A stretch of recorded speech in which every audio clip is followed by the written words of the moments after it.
오늘 래펜TV의 사연은 제목부터 좀 먹먹한 그런 사연입니다. 에라이 나쁜 것들아로 시작합니다.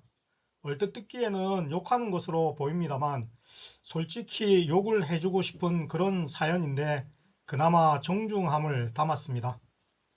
오늘 사연의 구체적인 내용은 7년 열심히 다닌 중소기업을 떠나게 된 사연이 우리에게 남겨주는 것이라는 부제로 시작하겠습니다.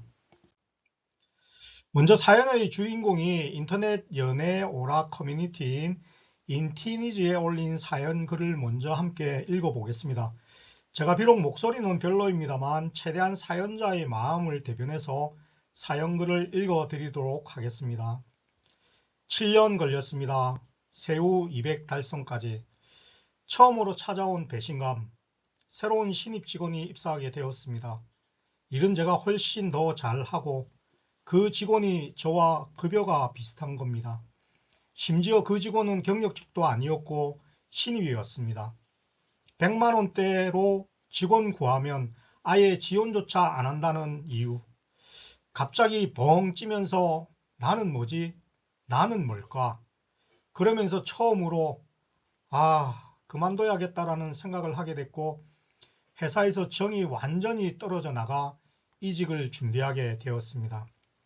그렇게 206만 원을 마지막으로 그만두게 되었습니다. 사연의 내용을 읽어드렸습니다. 어떠신가요? 우리 주변에서 간혹 들려오는 이야기인 듯한데 오늘의 사연은 좀 많이 심했다는 생각이 들기도 합니다. 본 사연의 글을 좀 더 구체적으로 사연 풀이해서 알아보도록 하겠습니다. 사연자를 O씨로 표현하도록 하겠습니다.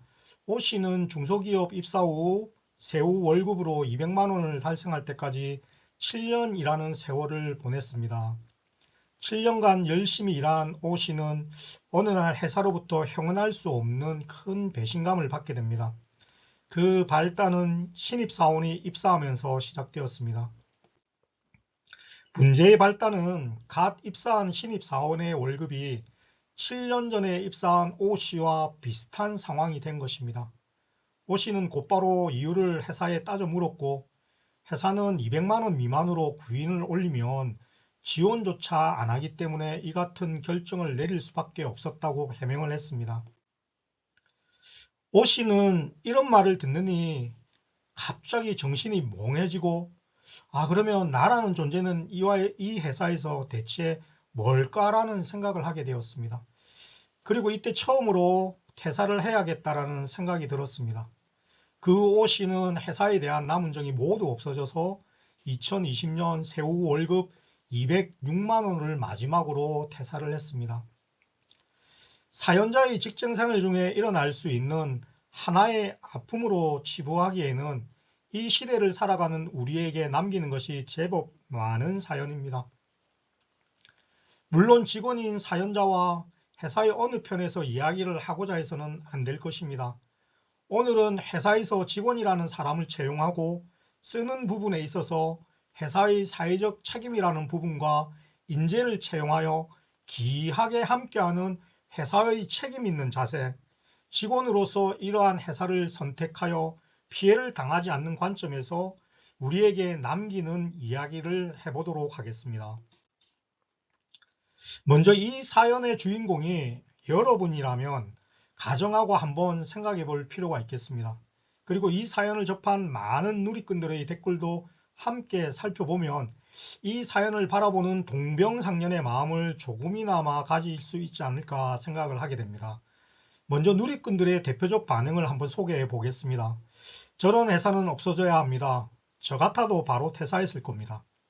실제로 연차 상관없이 매년 최저임금 수준으로 월급 인상하는 사업장들이 태반입니다. 능력을 보여주면 알아서 올려주기보단 이 월급 받고도 일하네 라고 하면서 올려도 조금 올려주고 그대로 씁니다. 그러니 연봉 인상의 방법은 이직뿐이라고도 하죠. 나가도 돌아가는 게 같으면 사람 안 뽑습니다. 원래 5명이 하던 거 3명이 해결하니 절대 안 뽑더라고요. 쉬지 못하고 일했어요. 하하하 등의 누리꾼들의 반응입니다.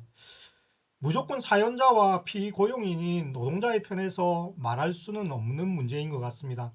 하지만 이 시간에는 7년간 열심히 일한 직원이 갑자기 행여할 수 없는 배신감을 느끼게 한 부분에 대한 회사의 대처와 사회적 책임에 대해서는 사연자의 입장과 직장인의 입장에서 편이 되어야 할 필요가 있습니다. 이 사연이 우리에게 주는 가장 큰 의미는 첫 번째가 사람을 쓰려고만 하는 회사는 사회적 배척을 당한다는 것입니다. 사람, 즉 직원은 쓰임의 대상이 아니라 회사와 함께 공존해야 하는 존재입니다. 살아남는 회사, 살아남지 못하는 회사의 차이는 직원을 대하는 회사의 태도와 직원을 인재로 여기고 함께 하려는 노력에서 나누어집니다. 두 번째는 사람을 귀히 여기는 회사는 인재를 대우하고 함께 할 처우 기준과 보상 기준을 미리 마련한다는 것입니다. 사연자가 몸담은 회사는 이러한 인재를 대우하고 보상할 준비를 게을리했고 그때 임시 방편으로 기준으로 사람을 채용하여 쓰기에 급급했으며 그 책임의 전가는 오랫동안 열심히 근무한 직원에게 배신감으로 돌려주었습니다. 한마디로 회사답지 못한 태도를 보인 것입니다.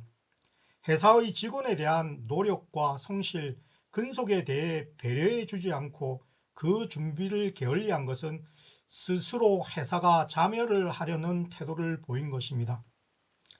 저도 현직에서는 최고 경영진으로 회사를 경영하였지만 현장의 중소기업 애로사항을 모르는 것은 절대 아닙니다. 중소기업의 현실이 어렵고 힘들수록 직원에 대한 처우와 보상에 대한 합리적이고 객관적인 기준을 마련하는 것이 회사의 책임 있는 자세입니다. 이 사연만 보더라도 회사는 7년 근속한 직원에 대해 배려했어야 합니다.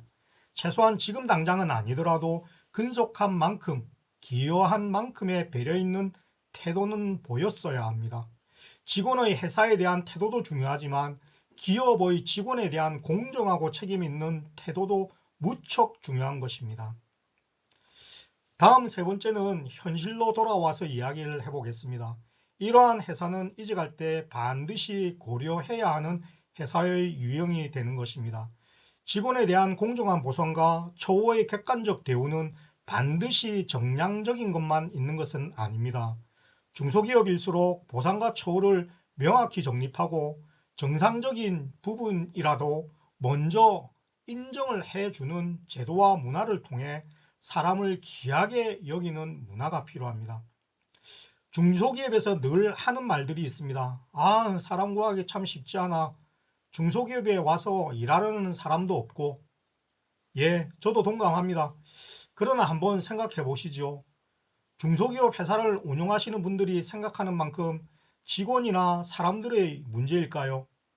저는 중소기업을 운영하시는 운영자 또는 경영진의 구태의연한 사람에 대한 태도와 관점, 사고부터 바뀌어야 한다고 생각합니다. 과연 일 잘하는 인재를 구한들 함께 일할 경영진의 수준이 그를 품을 정도의 그릇이 되지 못한다면 백약이 무효이지 않겠습니까? 이제는 중소기업의 오너와 경영진의 수준과 눈높이가 바뀌어야 합니다. 내가 명조련사가 아니면서 명견을 얻어서 쇼를 하려는 태도를 가져서는 이제는 안 되는 것입니다. 이상에서 한편으로 조금 치우친 듯한 관점으로 오늘의 사연을 이야기해 보았습니다. 내편TV는 이처럼 약자의 편에서 바라보며 입을 열고 조금이나마 힘이 되어주는 노력을 지속할 것입니다. 대한민국 모든 직장인이 인정받는 그날까지 내편TV는 늘 여러분들과 함께 하겠습니다. 대한민국 직장인들을 응원합니다. 고맙습니다.